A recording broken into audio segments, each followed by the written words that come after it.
Well, among the surge of migrants crossing the southern border and making their way to New York City, asylum seekers all the way from China. Many of them are finding their way into long-established communities and leaning on family and friends for help. All right, here's Fox 5's Stephanie Bertini with the latest in our Migrants in America series.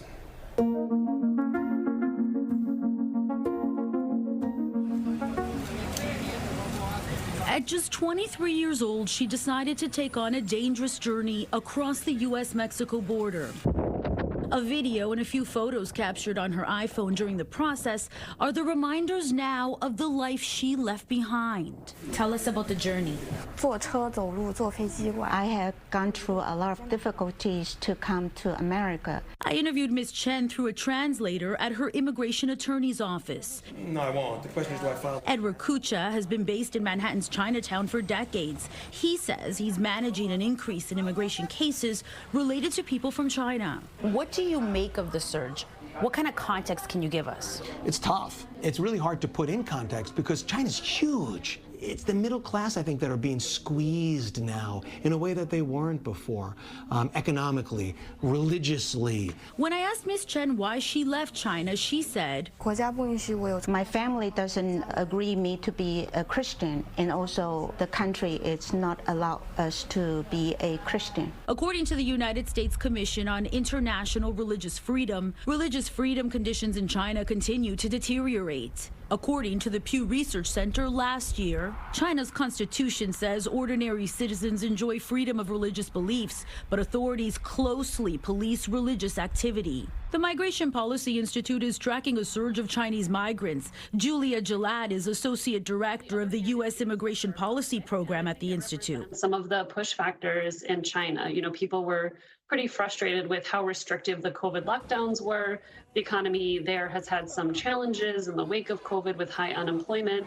And I'm sure some people are sick of living under the authoritarian government that China has. Like people from other countries long have, Chinese migrants are following the long-established roots of human smugglers. Through the internet, through videos on TikTok and other social media, we've seen a spread of information about how migrants can come to the United States. Did you pay a human smuggler?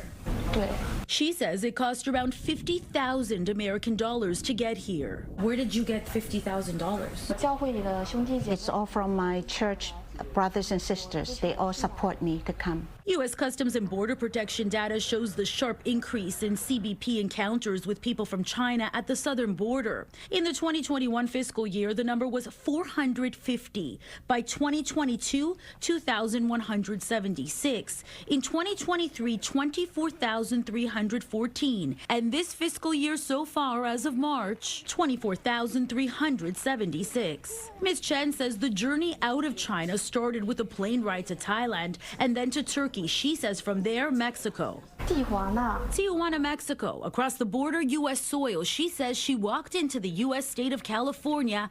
I asked who she came with. About 12 people, 12 migrants. From China? 也是从中国来的吗? Yes. How did you get to New York?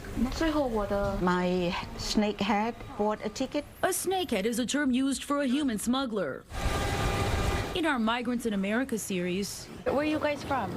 We are from China. You're all from China? Yeah. While reporting on the backlog at the Immigration and Customs Office in Lower Manhattan, we met a group of people from China waiting alongside others, mostly for matters pertaining to their asylum claims. We all want to stay in America. When it comes to the surge of asylum seekers seeking refuge in New York City, the data shows only 500 Chinese migrants in city shelters as of March. In city records, the Chinese demographic so minor it falls in the other category. It's important to realize that there are hundreds, if not thousands, of Chinese arriving in New York City every month. Professor Kenneth Guest is a Chinese immigration expert with insight on this new wave of Chinese asylum seekers crossing the U.S.-Mexico border and coming to New York City. Because they are able to engage and interact with local Chinese economic and social structures, they're not popping up on our radar screen. They're not showing up in the statistics in the shelters. Of course, we know in New York there are long-established communities like Manhattan's Chinatown, where in just a few short months, Ms. Chen says she found a new religious home base. When you got to New York, what did you do? 我就经常就是在那 I keep looking for the church and church's brothers and sisters. And she connected with relatives who are willing to help her. 住在亲人的家。 I live with my relative. Back home, she says she was a school teacher. Do you miss China? 你想念中国吗？不会。 No. She left her parents and her younger sister behind. Was your family upset? 他们非常喜欢佛。 Yes.